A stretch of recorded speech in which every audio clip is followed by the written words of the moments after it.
Salut les amis de eSport TV, merci encore de la confiance en nous voler, merci de vous des likes, merci de vous des abonnés, merci également d'y baisser les commentaires. Tey actualité bi on va parler des joueurs équato-guinéens yi saaga équipe nationale du Sénégal, mais aussi on va parler de l'état de santé de Ahmadou Bamba Dieng entre autres. Dañ koy commencer ak ki suñuy d'abord revue chaque jour ak waa Record yi def la CAF loge les Lions dans un hôtel de passe hôtel bi ñu leen logé nag nekkul hôtel boo xam ne nekkul hôtel bu yemb par rapport ak information nga xam ne waa Record joxe nañ ko suñu confrères yi ñoo tamit ñu ne donc concurrence dans l'intérieur, dans l'entrejeu plutôt, avec Pape Gueye et aussi Cheikhou Kouyaté. Yéenekaay bi di sport, Tribune Sport, ñoo ne Bamba Dieng blessé, Sadio Mané s'entraîne en salle avant Yaoundé pour les quarts de finale. Rien de grave selon Mayacine Mar pour le galop d'hier,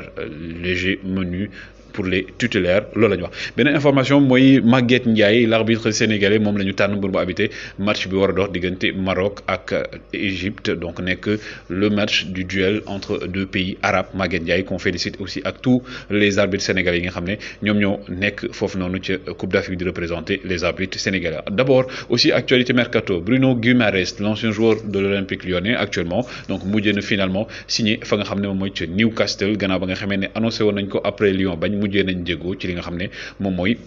wàllum transfert am foofu waaye beneen transfert boo xam tamit Liverpool moo ko def wutal nañ Sadio Mané ak Mohamed Salah concurrence kii nga gis ni nag moom mooy donc Luis Diaz c'est un Colombien joueur FC Porto la moom lañ ne Liverpool da ko bëgg a jënd bi nag 65 millions la 45 millions ak 15 millions de bonus donc concurrence bi day wéy di am diggante Sadio Mané ak aussi Mohamed Salah ndax dañuy préparer départu kenn ci ñoom notamment Mohamed Salah ci boobu tamit CAF defat beneen burdu ñoom gannaaw ba nga xamee ne gis nañ li am ci match ñii di Cameroun ak tamit Comores dañoo mujjee sanctionné Comores à hauteur de $17,000 ndax nee nañ Comores dañoo wane irresponsabilité ci wàllum passe sanitaire bi ak mesures sanitaires yi waaye aussi nee nañ yenn joueurs comoriens yi ba match bi jeexee dañ doon saaga loolu la ñu wax ci yenn membre CAF bi mais aussi nee nañ benn numéro joueur la ñu enregistré ci liste bi après ñu changé ko juum ci loolu nag indi ci ay coow nee nañ gis tamit benn entraîneur Comore bi aussi dafa doon jotee ak ñi nga xam mooy waa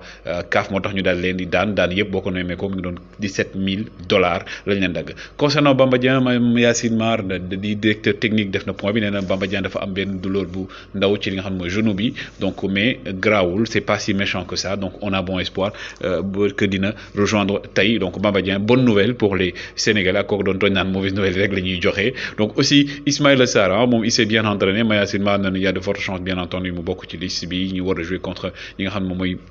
Guinée équatoriale mais probablement peut-être ba moytuwul Ismaïla Sarr même bu ci bokkee il va démarrer sur le banc moom mi wéy di entrée néew wax naa leen ko également gars yi le derby Sénégal Guinée équatoriale pour les quarts de finale de cette Coupe d'Afrique le Sénégal qui fera donc face aux Équato-Guinéens nekk match boo xam match bu métti lay doon parce que Équato-Guinéens yi moom ils sont très physiques mais aussi dañoo bëgg li nga xam ne moom mooy wàllum gaañaate et tout donc ñoom ils sont très durs sur l'homme Carlos Akapo ngeen gis ni nag moom mooy latéral droit bu Guinée équatoriale moom ba match bi jeexee contre Mali dafa dugg ci li nga xam mooy ci ses vestiaires yi ñu enregistré ko Instagram live mu ne le Sénégal et Sadio Mané me mange les coups maanaam Sénégal ak mange kii Sadio Mané ñoom dañ koy lekkal ay xam ngeen li ci des jaruñu koy wax nekk kaddu yoo xam ne aussi c'est des kaddu c'est des propos aussi yoo xam ne ay propos yu offensants la mais aussi day lancer derby bi diggante Sénégal ak ñii di